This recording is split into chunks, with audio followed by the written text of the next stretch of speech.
খুব সুইট একটা আচারের রেসিপি শেয়ার করছি, আর সেটা হচ্ছে কাঁচা আমের বার্মিস আচার। 1 কেজির মতো আম পরিষ্কার করে ধুয়ে নিয়েছি। এখন পিলার দিয়ে খোসা ছাড়িয়ে নিচ্ছি। আমটা খোসা ছাড়ানো হয়ে গেলে এরকম গোল করে স্লাইস করে নিচ্ছি।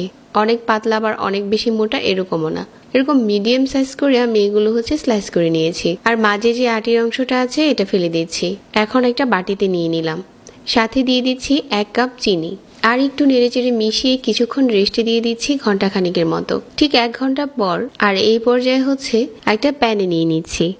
মিডিয়াম আঁচে চুলাটাকে ধরিয়ে দিচ্ছি আর অল্প আঁচে এভাবে করে জাল করতে থাকছি। বেশ কিছুক্ষণ জাল করে নিয়েছি।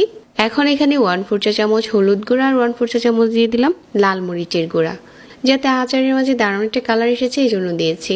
আর এখানে নিয়ে নিচ্ছি 1/2 চা চামচ আস্ত ধনিয়া, আর 1/4 চা চামচ কালো জিরা, আর 1/4 চা চামচ আস্ত জিরা। 1/4 চা চামচ দিয়ে দিচ্ছি মৌরি, 2টার মতো শুকনা মরিচ দিয়ে হালকা ভেজে এটা আমি আধা ভাঙা করে গুঁড়ো করে নিচ্ছি। এটা দেওয়ার কারণে আজকের এই বার্মিস আচারের টেস্ট দারুণ এসেছে। তো এভাবে করে মাঝারি আঁচে জাল করে যাচ্ছি। একটা আমের স্লাইসও ভাঙবে না, আর এটা দেখতে অনেকটাই সহ্য হবে। আপনি এই রেসিপিটা যদি সেম টু সেম ফলো করেন। এই পর্যায়ে চুলা থেকে নামিয়ে নিতে হবে, কারণ চুলা থেকে নামানোর পর এটা আরো বেশি টেনে যাবে।